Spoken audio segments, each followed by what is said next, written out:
ہم نے اس قرآن کو عربی میں نازل کیا ہے تاکہ تم لوگ سمجھ سکو۔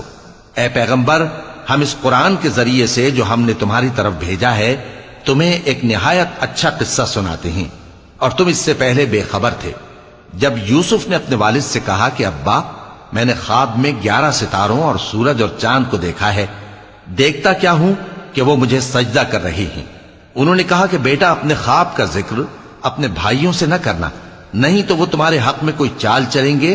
کچھ شک نہیں کہ شیطان انسان کا کھلا دشمن ہے، اور اسی طرح اللہ تمہیں برگزیدہ و ممتاز کرے گا اور خواب کی باتوں کی تعبیر کا علم سکھائے گا، اور جس طرح اس نے اپنی نعمت پہلے تمہارے دادا پر دادا ابراہیم اور اسحاق پر پوری کی تھی، اسی طرح تم پر اور اولاد یعقوب پر پوری کرے گا۔ بے شک تمہارا پروردگار سب کچھ جاننے والا ہے، حکمت والا ہے۔ ہاں، یوسف اور ان کے بھائیوں کے قصے میں پوچھنے والوں کے لیے بہت سی نشانیاں ہیں۔ جب انہوں نے آپس میں تذکرہ کیا کہ یوسف اور اس کا بھائی ابا کو ہم سے زیادہ پیارے ہیں، حالانکہ ہم جماعت کی جماعت ہیں، کچھ شک نہیں کہ ابا کھلی غلطی پر ہیں۔ یوسف کو یا تو جان سے مار ڈالو یا کسی ملک میں پھینک آؤ، پھر ابا کی توجہ صرف تمہاری طرف ہو جائے گی، اور اس کے بعد تم نیک لوگوں میں ہو جاؤ گے۔ ان میں سے ایک کہنے والے نے کہا کہ یوسف کو جان سے نہ مارو، کسی اندھے کنویں میں ڈال دو کہ کوئی راہگیر اسے نکال کر کسی دوسرے ملک میں لے جائے گا۔ اگر تم کو کرنا ہی ہے تو یوں کرو۔ یہ مشورہ کر کے وہ اپنے والد سے کہنے لگے کہ ابا جان، کیا سبب ہے کہ آپ یوسف کے بارے میں ہمارا اعتبار نہیں کرتے، حالانکہ ہم اس کے خیر خواہ ہیں؟ کل اسے ہمارے ساتھ بھیج دیجئے کہ خوب میوے کھائے اور کھیلے کودے، ہم اس کے نگہبان ہیں۔ انہوں نے کہا کہ یہ امر مجھے غمناک کیے دیتا ہے کہ تم اسے لے جاؤ، یعنی وہ مجھ سے جدا ہو جائے، اور مجھے یہ بھی خوف ہے کہ تم کھیل میں اس سے غافل ہو جاؤ اور اسے بھیڑیا کھا جائے۔ وہ کہنے لگے کہ اگر ہماری موجودگی میں کہ ہم ایک طاقتور جماعت ہیں اسے بھیڑیا کھا گیا تو ہم بڑے نقصان میں پڑ گئے۔ غرض جب وہ اس کو لے گئے اور اس بات پر اتفاق کر لیا کہ اس کو اندھے کنویں میں ڈال دیں، اور ہم نے یوسف کی طرف وحی بھیجی کہ ایک وقت ایسا آئے گا کہ تم انہیں ان کے اس سلوک سے آگاہ کرو گے، اور ان کو اس وحی کی کچھ خبر نہ ہوگی۔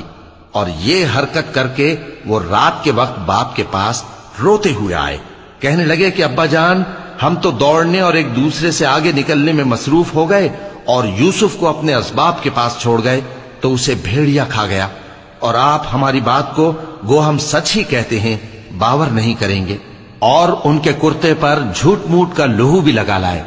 یعقوب نے کہا کہ یوں نہیں ہے، بلکہ تم اپنے دل سے یہ بات بنا لائے ہو۔ اچھا، صبر کہ وہی خوب ہے، اور جو تم بیان کرتے ہو اس کے بارے میں اللہ ہی سے مدد چاہیے۔ اور اب اللہ کی شان دیکھو کہ اس کنویں کے قریب ایک قافلہ آوارد ہوا اور انہوں نے پانی کے لیے اپنا سقا بھیجا، تو اس نے کنویں میں ڈول لٹکایا، یوسف اس سے لٹک گئے۔ وہ بولا، زہے قسمت، یہ تو ایک لڑکا ہے، اور اس کو قیمتی سرمایہ سمجھ کر چھپا لیا۔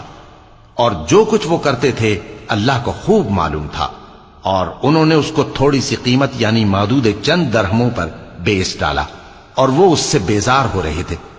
اور مصر میں جس شخص نے اس کو خریدا، اس نے اپنی بیوی سے جس کا نام زلیخا تھا کہا کہ اس کو عزت و اکرام سے رکھو، عجب نہیں کہ یہ ہمیں فائدہ دے یا ہم اسے بیٹا بنا لیں۔